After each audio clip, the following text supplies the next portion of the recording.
Muito bem, nós vamos então retomar a nossa caminhada, nossa série de estudos. Nós estamos usando a confissão de fé como roteiro. Eu tenho dito que uma das vantagens de usar a confissão de fé como roteiro é a diversidade de assuntos que a gente acaba estudando, não é? Cada capítulo é um tema bíblico proposto. Então, nós temos estudado uma variedade enorme de assuntos. Chegamos ao capítulo 27. Qual é o tema do capítulo 27? Dos sacramentos. Então, capítulo 27 trata a respeito dos sacramentos.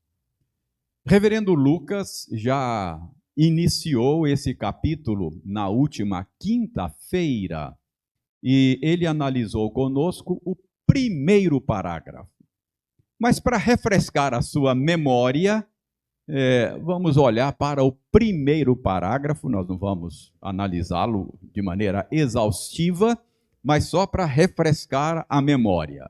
Primeiro parágrafo diz que os sacramentos são santos sinais e selos do pacto da graça, imediatamente instituídos por Deus para representar Cristo e os seus benefícios, e também para confirmar o nosso interesse nele, bem como para fazer uma diferença visível entre os que pertencem à Igreja e o resto do mundo, e solenemente obrigá-los ao serviço de Deus em Cristo, segundo a sua palavra. Então preste bem atenção. Os sacramentos são instituídos imediatamente por Deus. Então, os sacramentos são ritos, são cerimônias que o próprio Deus instituiu imediatamente. O que é isso? Instituiu imediatamente. Imediatamente é sem uso de meios. Então, o Senhor instituiu diretamente, sem uso de meios.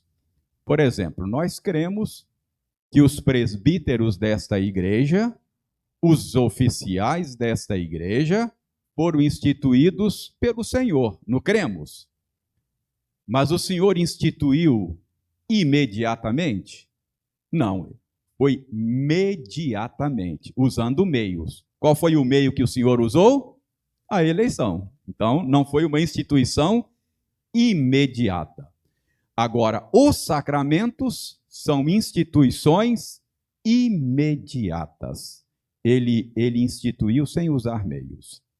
No Antigo Testamento, quais eram os sacramentos? Páscoa. Quem instituiu a Páscoa? O Senhor diretamente, imediatamente, mandou matar um cordeiro, passar o sangue lá no umbral da porta, para libertar o povo do Egito, e ainda mandou repetir aquilo todo ano. Circuncisão, o outro sacramento no Antigo Testamento. Quem instituiu? Deus imediatamente falou com Abraão: vou fazer uma aliança com você, você é o seu Deus, você vai ser meu povo, vou abençoar você, e você vai fazer um sinal, o sinal da circuncisão, como um selo, um sinal desta aliança. Então, no Antigo Testamento, Deus instituiu os sacramentos. E no Novo Testamento? Batismo. Quem instituiu o batismo? Diretamente. Jesus, o batismo cristão. Ide por todo mundo, pregai o evangelho a toda a batizando-os em nome do Pai e do Filho. Próprio Jesus. E a Santa Ceia? Jesus que instituiu.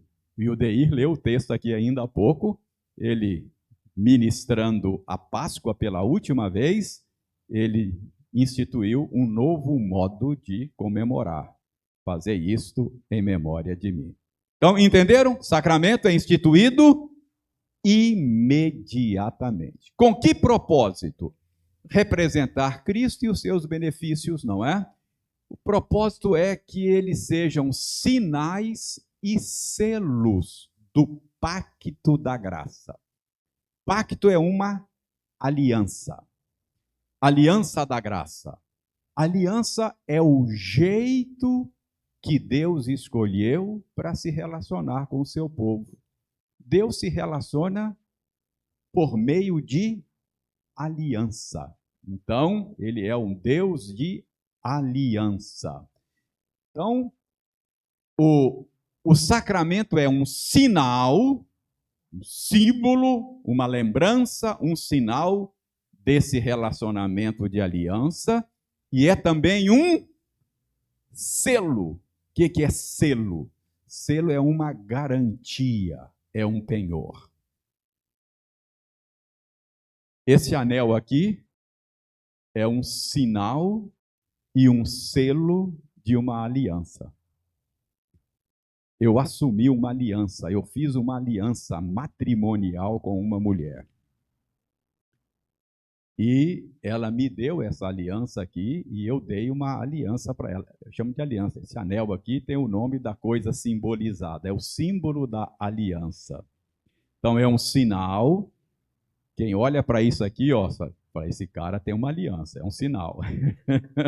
ele tem um compromisso, ele está comprometido. Então é uma aliança, é um sinal. E é um selo. Nós trocamos esta aliança não apenas como um sinal, mas como um selo, para mostrar que eu estava falando sério quando eu assumi aqueles compromissos. Então, quando Deus deu o sacramento, por exemplo, da circuncisão a Abraão, ele diz, vai ser um sinal da aliança, e isso aqui é um selo, para você saber que eu estou falando sério. Aí Deus, para mostrar que estava falando sério, ele estabeleceu a aliança. Ou melhor, estabeleceu o sacramento. Tranquilo aí? Então, o que é sacramento? Sacramento é um sinal da aliança, é um selo da aliança e foi instituído imediatamente pelo Senhor. Agora a matéria nova. Agora que eu refresquei a sua memória, você se situou. Agora, parágrafo 2. Em todo o sacramento há uma relação espiritual ou união sacramental entre o sinal e a coisa significada. E por isso, os nomes e efeitos de um são atribuídos ao outro. Então, um sacramento é um sinal visível de uma realidade invisível. Entendeu? Então, sacramento é um sinal visível para tornar visível uma coisa que não é perceptível, não é visível. Não é? Por exemplo, Deus prometeu salvar um povo por meio do lavar regenerador do Espírito Santo. Pecado provoca sujeira, poluição. Então, para que você seja salvo, você precisa ser purificado, lavado, purificação. Então, o batismo com água é um rito que o Senhor estabeleceu para lembrar você a promessa dele. Ele prometeu lavar, purificar o seu povo dos pecados dele. Então, o batismo é um sinal visível de uma realidade invisível. Esse lavar regenerador é uma obra que o Espírito Santo faz que não é perceptível aos sentidos. Então, para nos ajudar, Deus estabeleceu o sacramento do batismo. A Santa Ceia lembra que a obra de Jesus nos beneficia. Por causa da minha união com Jesus, o que ele fez me beneficia. A morte dele é a minha morte. A ressurreição dele é a minha ressurreição. Portanto, os benefícios da obra dele são comunicados a mim. Ele satisfez a lei de Deus, ele recebeu a punição que a lei exigia. Portanto, não apenas o problema da poluição do pecado, mas o problema da culpa também foi resolvido, porque ele pagou o preço que eu deveria pagar.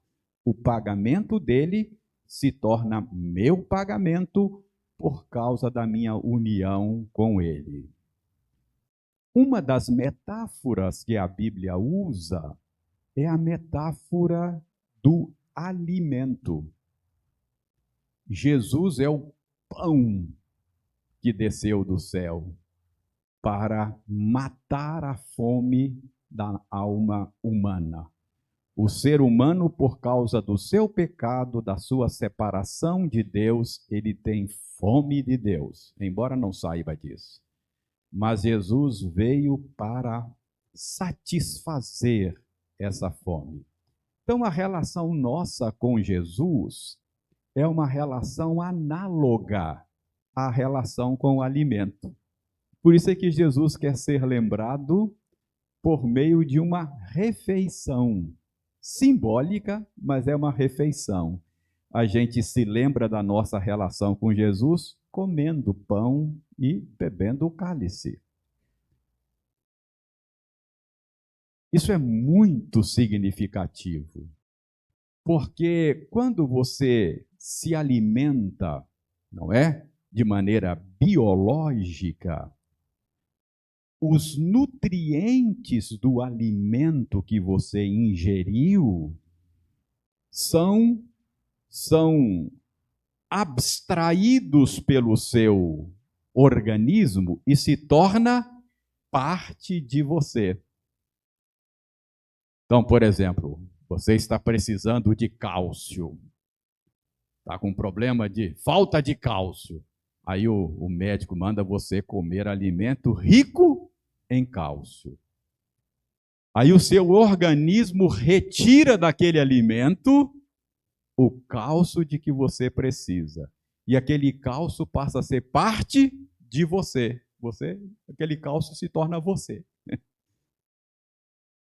Já não sou eu mais quem vive, mas o cálcio vive. Cristo vive em mim. Entendeu a analogia? Então, espiritualmente, você retira de Jesus os nutrientes necessários para viver a vida que vale a pena ser vivida. Você precisa de alegria, de esperança, de perdão, não é? Assim como você precisa do cálcio. Aí, de onde é que você retira essas coisas? Da sua relação com Jesus. Ok?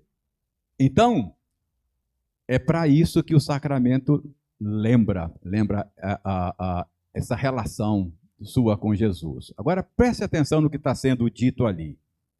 Ali está sendo dito que o sacramento tem uma relação tão estreita com o símbolo, ou seja, há uma relação tão estreita entre o símbolo e a coisa simbolizada, que às vezes um é chamado pelo nome do outro e o efeito de um é atribuído ao outro. Voltando aqui ao exemplo da aliança matrimonial. Como é que a gente chama esse anel aqui? Não, isso não é uma aliança, isso é um anel. Aliança é a coisa simbolizada. Percebe? Isso aqui é um anel. Mas como ele simboliza uma aliança, a gente chama ele pelo nome da coisa simbolizada. Há uma relação estreita entre a coisa simbolizada, a coisa significada, e o sinal. Então, a Bíblia, às vezes, se refere ao sinal como se fosse a coisa sinalizada. E atribui ao sinal o benefício da coisa sinalizada. Entendeu? Por exemplo, às vezes você vai ler na Bíblia que você foi salvo pelo seu batismo. Não é que o batismo é só o símbolo, não é? Quando fala disso, é a coisa... É porque há uma relação muito estreita entre uma coisa e outra. Vamos ver textos bíblicos que talvez isso ajude você a perceber. Leiam Gênesis 17, verso 10. Você perceber a relação tão estreita que há entre o sinal e a coisa significada. Esta é a minha aliança, que guardareis entre mim e vós e a tua descendência. Todo macho entre vós será circuncidado. Está chamando a circuncisão de minha aliança. Assim como a gente chama esse anel de minha aliança, não é? Então, ali, a circuncisão é só o sinal da aliança. Mas a Bíblia se refere à circuncisão como minha aliança. Percebe? Por causa da estreita relação que há entre a coisa simbolizada e o símbolo. Olha Mateus 26, 27 e 28. A seguir tomou um cálice e, tendo dado graças, o deu aos discípulos, dizendo: bebei dele todos, porque isto, o cálice, é o meu sangue, o sangue da aliança, derramado em favor de muitos, para a remissão de pecados. Olha, se refere ao cálice como aliança, chamando o símbolo pelo nome da coisa simbolizada. Olha em Colossenses 2, 11 e 12. Nele, isso é,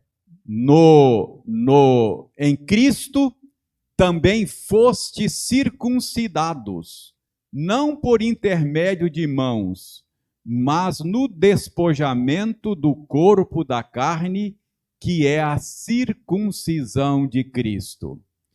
Tendo sido sepultados juntamente com ele no batismo, no qual igualmente fostes circuncidados mediante a fé no poder de Deus que o ressuscitou dentre os mortos. Preste bem atenção. Está dizendo aí que no batismo você foi sepultado com Cristo, você morreu com Cristo. De fato, você morreu com Cristo quando o Espírito Santo operou em você e trouxe nova vida a você, fez você nascer de novo, regenerou você. Isso não aconteceu no seu batismo, mas aqui o símbolo, o benefício da coisa simbolizada é atribuída ao símbolo. Percebe?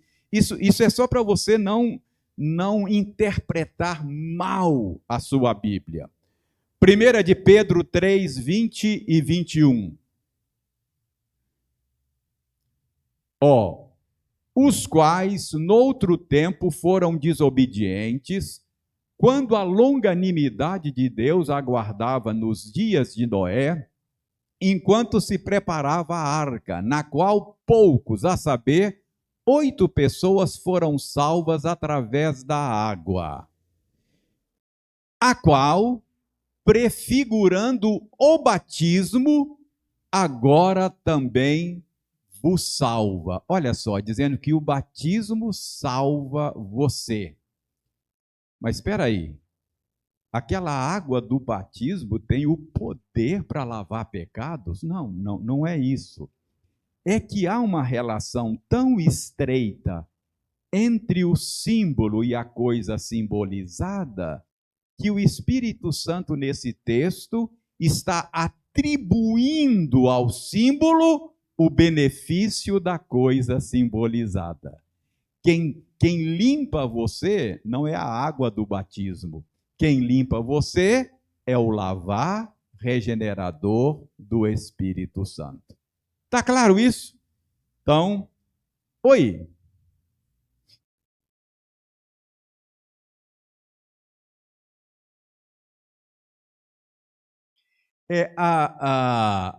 A circuncisão tinha o propósito de. A circuncisão tinha em si mesma um sinal de purificação, pureza. Não é? Então, assim como a circuncisão, vocês sabem, era muito parecido com a operação de fimose hoje, não é?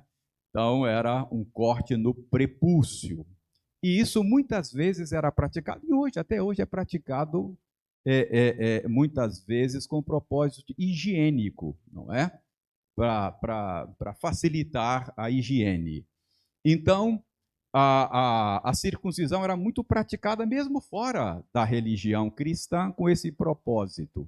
E Deus, então, escolheu esse tipo de rito para lembrar a purificação, o despojamento, o abandono, a retirada do pecado.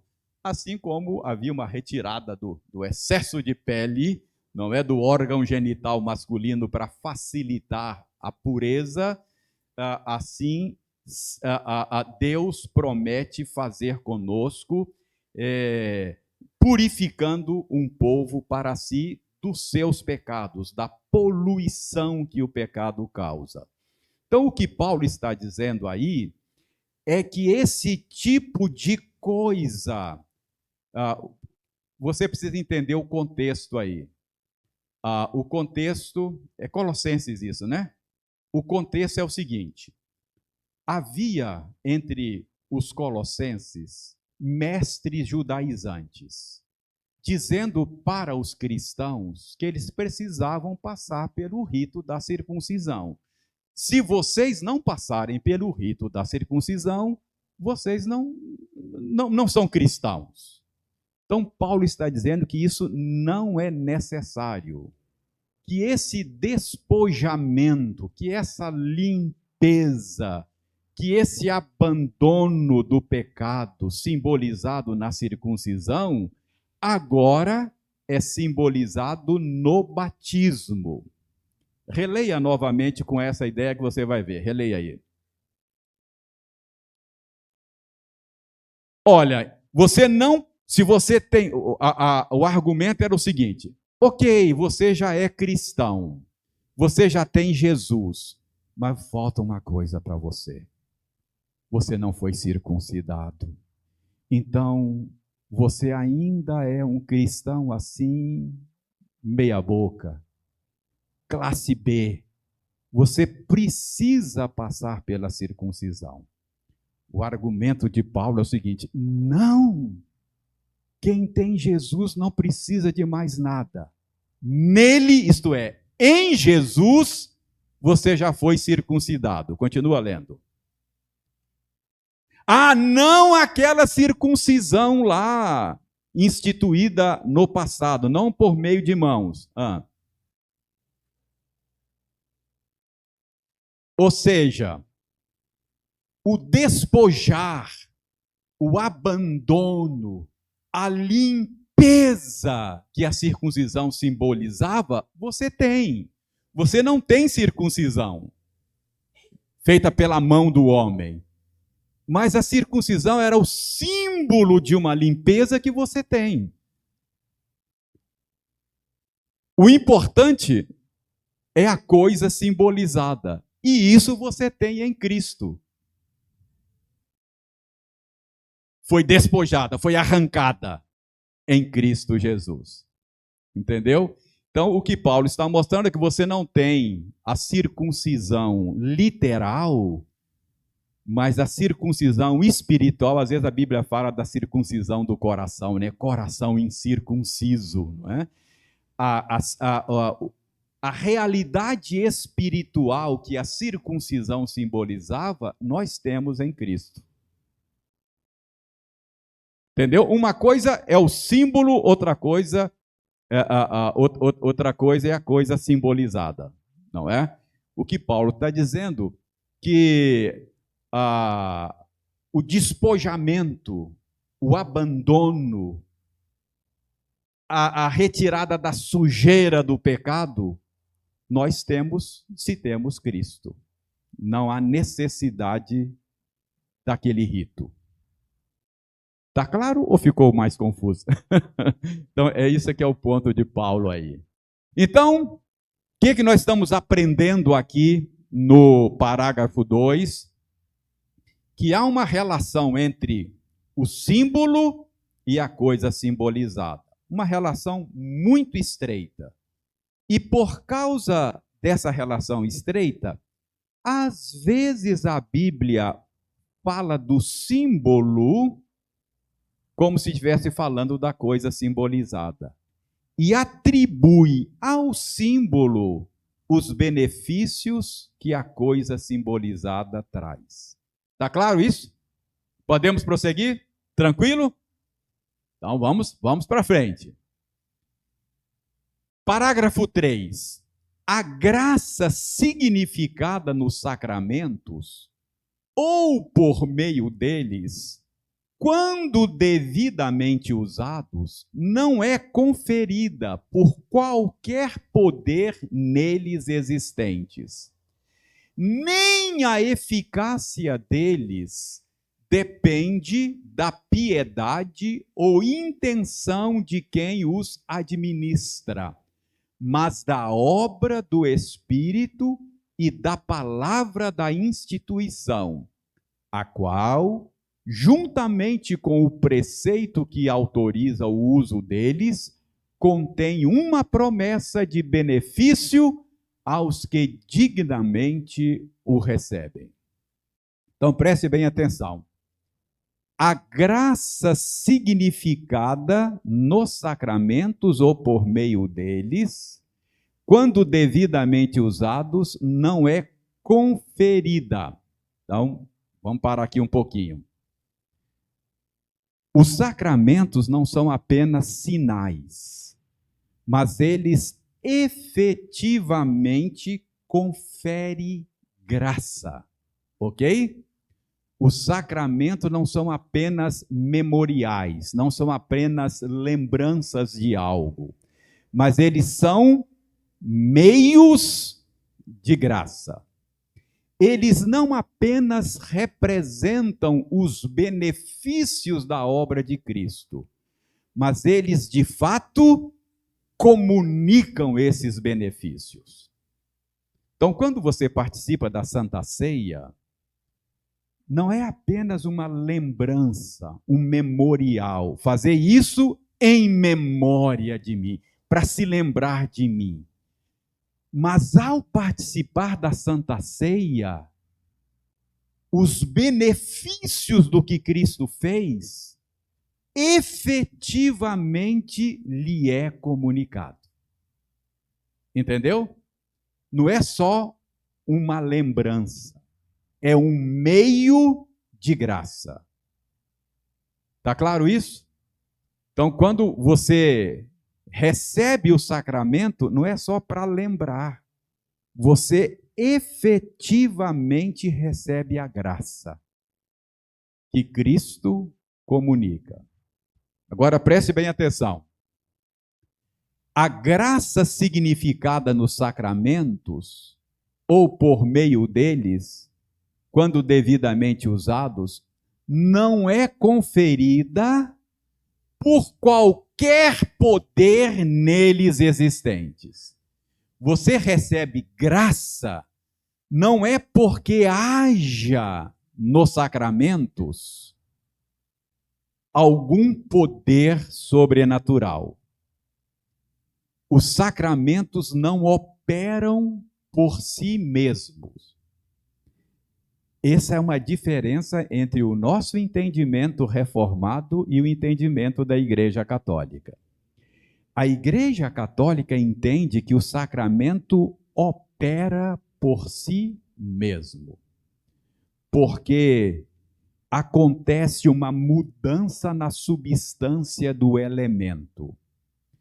Quando o padre consagra a hóstia, ela se transubstancia no corpo de Cristo.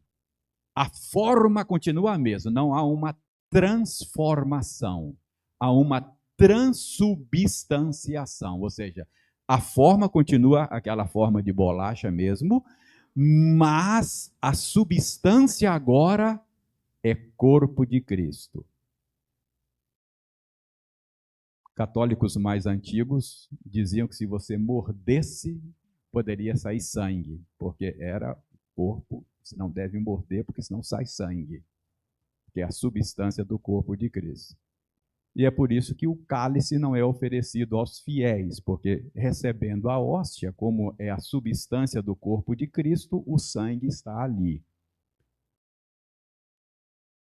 Não é esse o nosso entendimento e isso não é bíblico. Então, o que está dizendo ali é que a graça é conferida não porque haja nos sacramentos algum poder existente. Aquele pedaço de pão que você come é pão comum, que é oferecido. O cálice também não tem nada de sobrenatural. E a água do batismo é água comum. Então, não é conferida a graça por causa de algum poder que existe nos sacramentos. Nem a eficácia deles depende da piedade ou intenção de quem o administra. Não é por causa dos elementos e nem por causa do oficiante. Não há nenhum poder no pastor que ministra a ceia. Então você recebe graça? Recebe. Por causa dos elementos? Não. Por causa do oficiante? Também não. Então por que é que eles comunicam graça, não é? Mas por causa da obra do Espírito e da palavra da instituição, não é?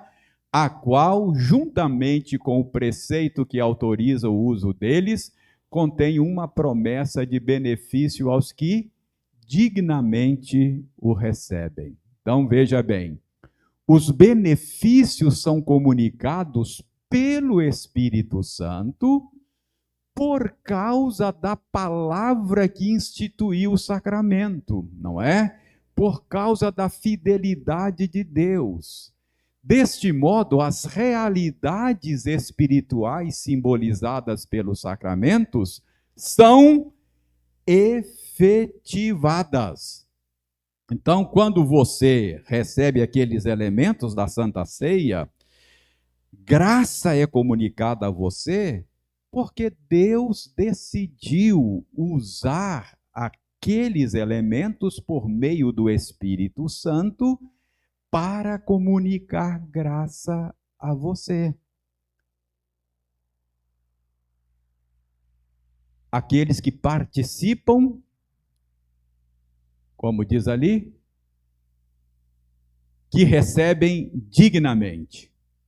Ou seja, se alguém que não tem o Espírito Santo, se alguém que não tem Cristo, participa e recebe aqueles alimentos, nenhum benefício lhes é comunicado. Pelo contrário, não é? A Bíblia diz que come e bebe juízo para si. Então,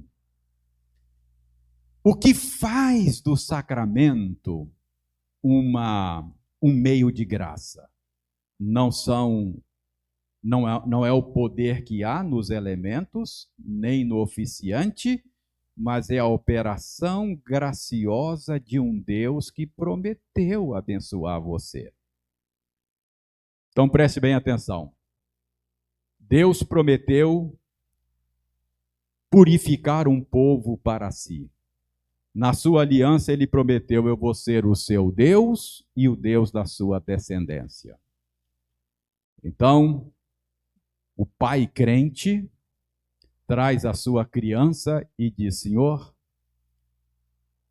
ao estabelecer a tua aliança, o Senhor prometeu ser o meu Deus. Prometeu ser o Deus da minha descendência.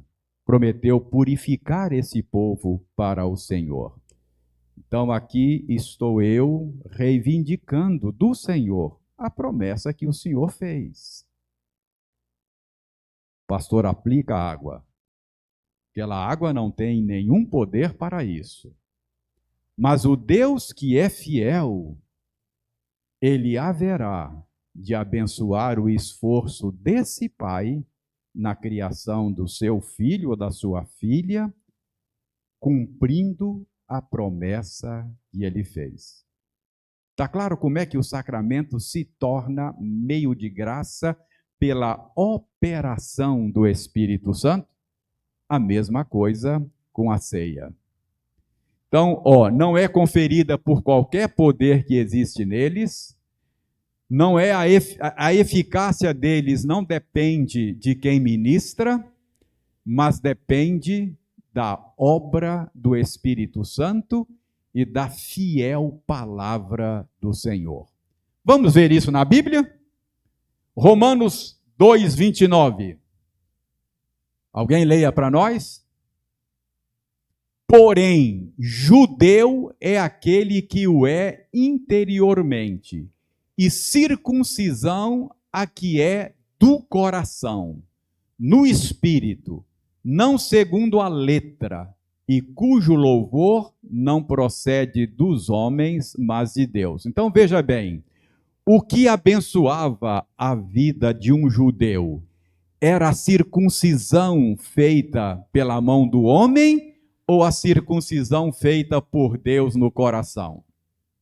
A mesma coisa no batismo. O que abençoa uma pessoa que recebe a água batismal? A água que o oficiante asperge sobre ele ou o lavar regenerador do Espírito Santo?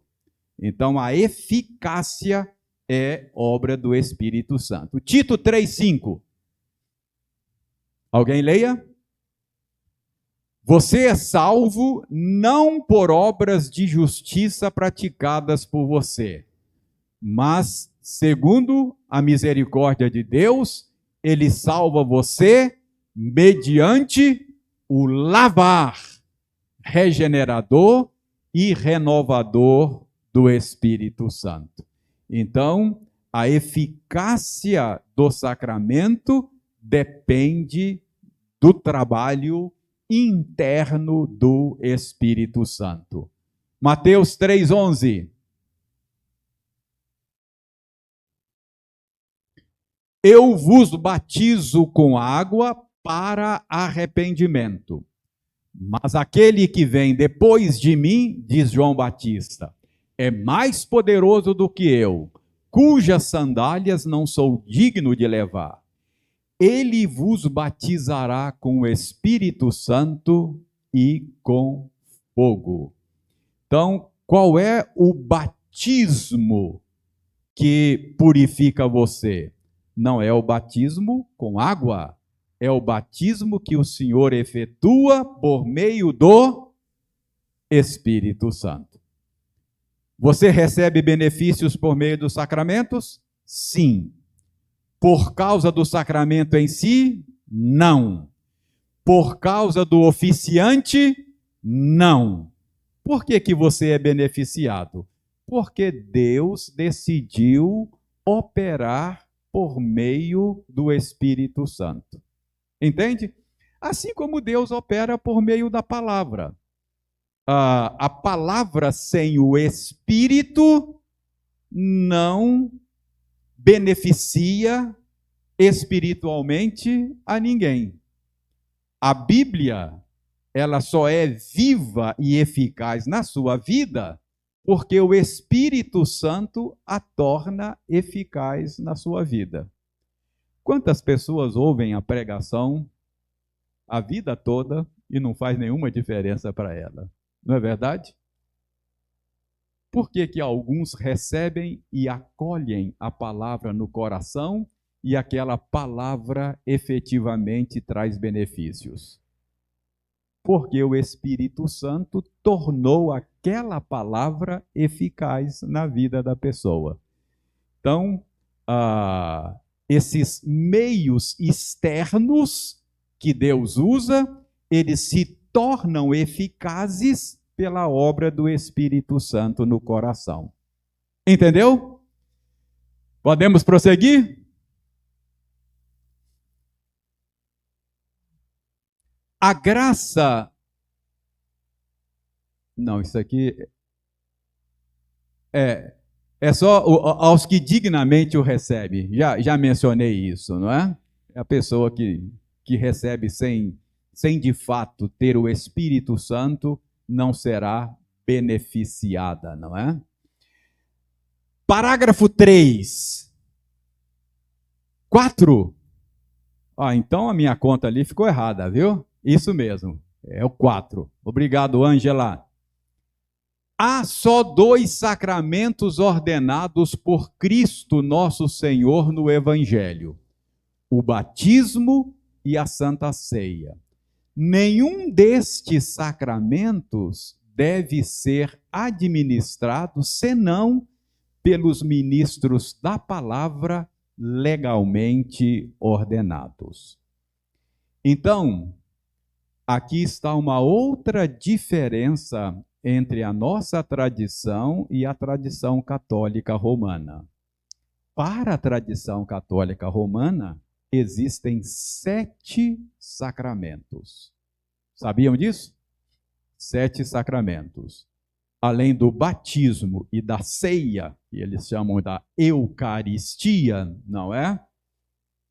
Os católicos acreditam que a crisma é um sacramento. Eles acreditam que a penitência, a confissão auricular e a penitência é um sacramento. Eles acreditam que o casamento é um sacramento. Eles acreditam que a ordem, a ordenação de um sacerdote é um sacramento. E eles acreditam que a extrema unção é um sacramento, não é? Que é um rito para ajudar o fiel a enfrentar o último inimigo, a morte, não é? Então, ele recebe a extrema unção. A nossa convicção é de que um sacramento ele é instituído imediatamente pelo Senhor. E quando a gente olha para a Escritura, a gente descobre que o Senhor instituiu apenas 2 sacramentos, não é? Batismo e a Santa Ceia. Essa questão de inventar ritos que pretendem ser meios de comunicar graça não é um problema só do catolicismo romano, né? No mundo evangélico, chamado evangélico também, há uma tendência de inventar ritos que pretendem ser comunicadores de graça. Isso é antigo, não é? Houve um tempo que os pregadores do rádio mandavam você colocar um copo de água lá em cima do rádio e tal, orava, e você tomava aquele copo para receber graça do Senhor tomando aquele copo de água. Ou então pede a você para levar lá a foto do seu querido que você deseja que ele seja liberto do álcool, aí você leva lá a foto, o missionário ora e tal, e comunica a graça para o seu querido, e por aí afora, não é? Isso é inventar coisas que o Senhor, sacramentos que o Senhor não criou.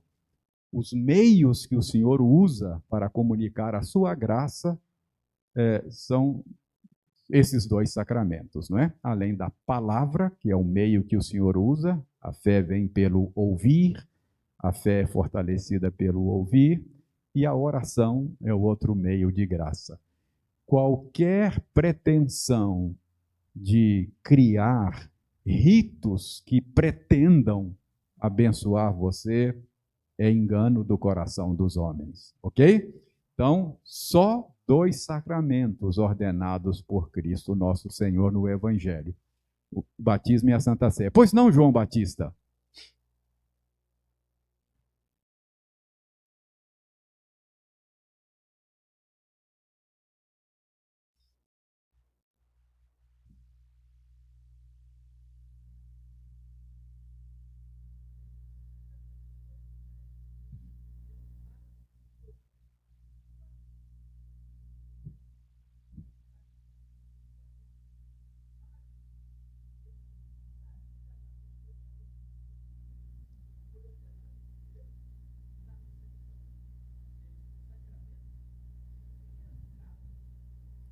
Pois é, João. Você tem que fazer pergunta fácil, João. Olha,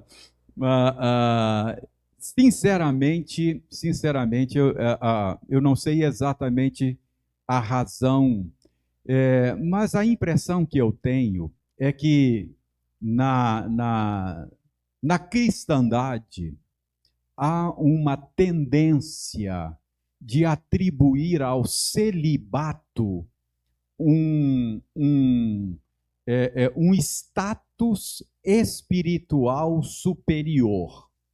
O casamento, embora seja uma instituição de Deus, para certos setores da cristandade é um mal necessário.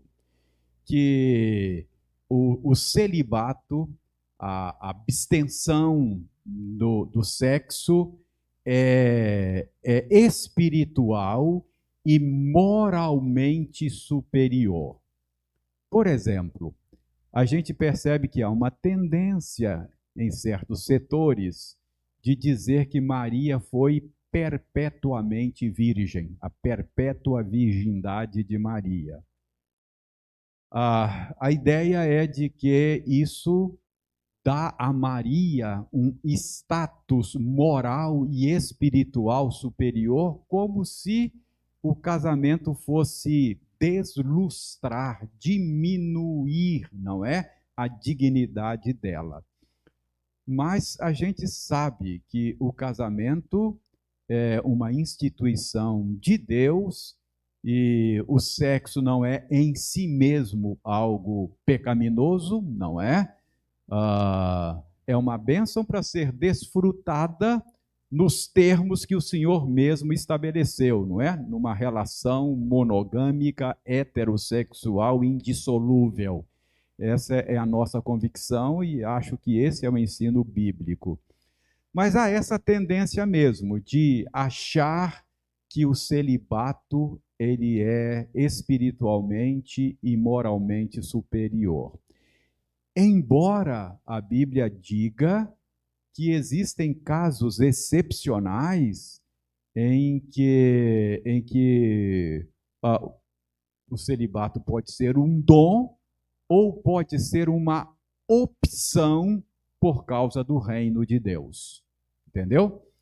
Então, por exemplo, Jesus abriu mão do casamento, não era parte da sua missão. Jesus nunca se casou, não é?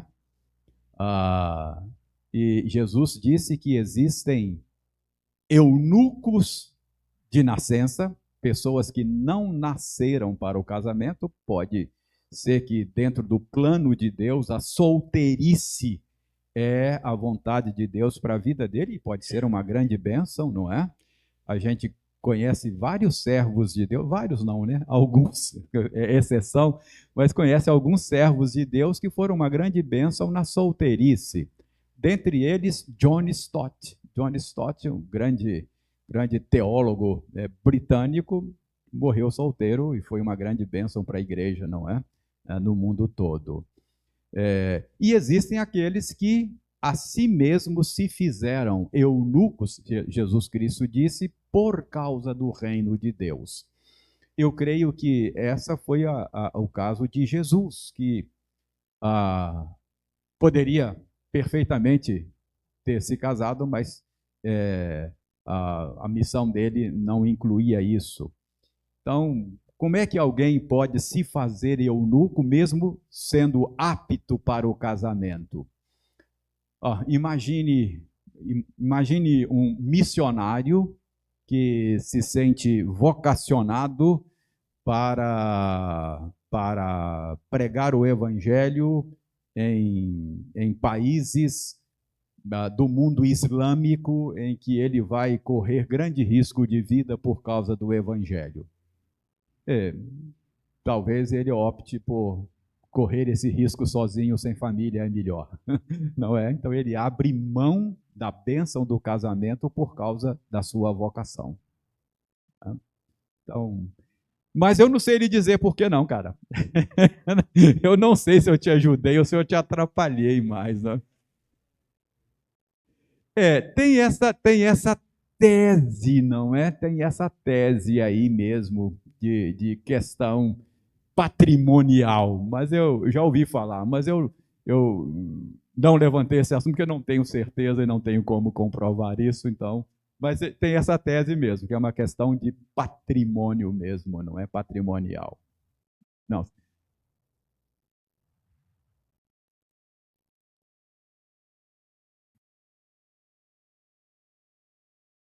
A circuncisão, sim. Sim.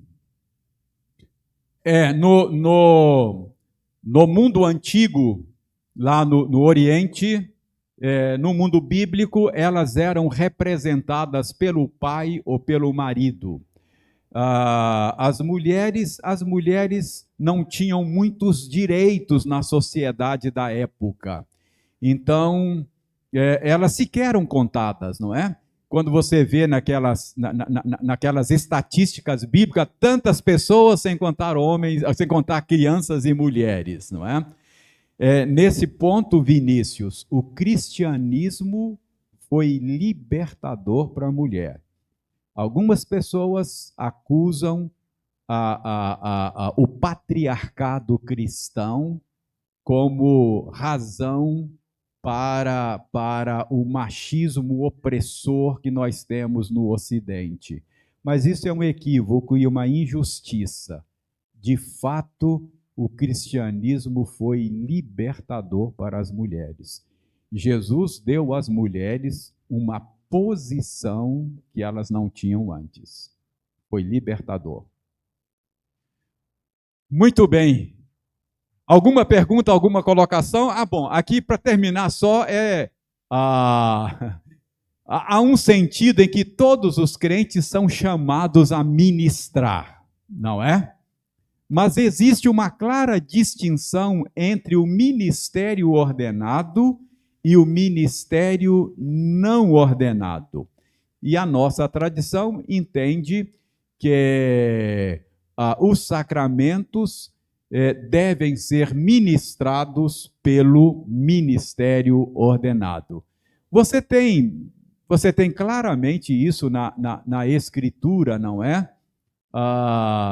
Por exemplo, Efésios 4, a gente termina com esse texto, Efésios 4, 11 e 12.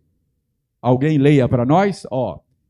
Ele mesmo, isto é, Jesus, concedeu à igreja uns para apóstolos, outros para profetas, outros para evangelistas e outros para pastores e mestres. Então, deu pastores e mestres, líderes. Para quê?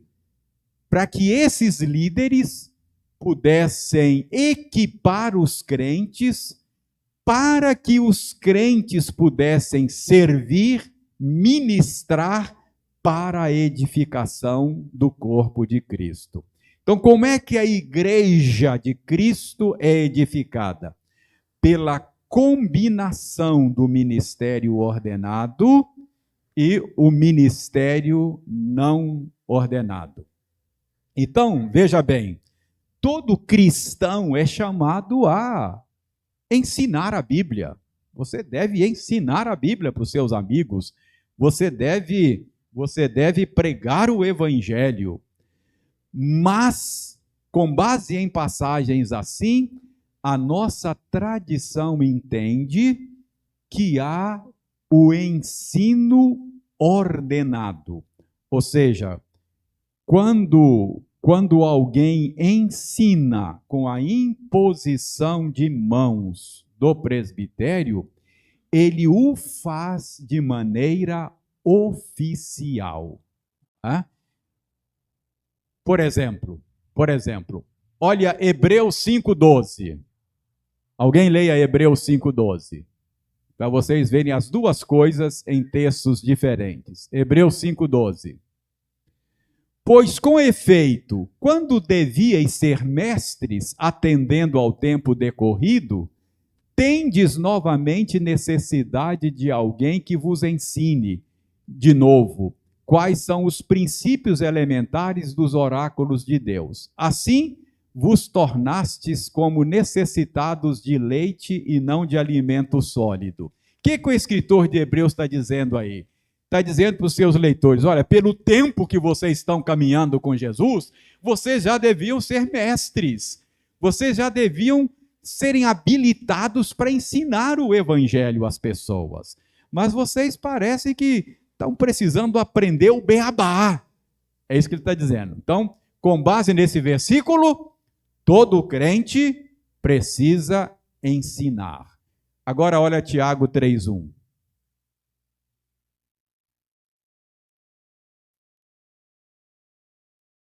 Irmãos, não vos torneis muito de vós mestres, sabendo que havemos de receber maior juízo. Opa! Lá em Hebreus diz que todos devem ser mestres. Aqui diz que nem todos devem ser mestres. Como resolver isso? É que um texto está pensando, não é? Há um sentido em que todos nós ensinamos, mas há um sentido em que alguns poucos ensinam com o munus da ordenação. Então, irmãos, não vos torneis muitos de vós mestres, sabendo que receberão maior juízo. Todos aqui na nossa igreja devem ensinar, mas aqueles que são ordenados serão julgados com maior rigor. Entendeu? Eu serei julgado com maior rigor do que vocês. Orem por mim, por favor. Orem por mim.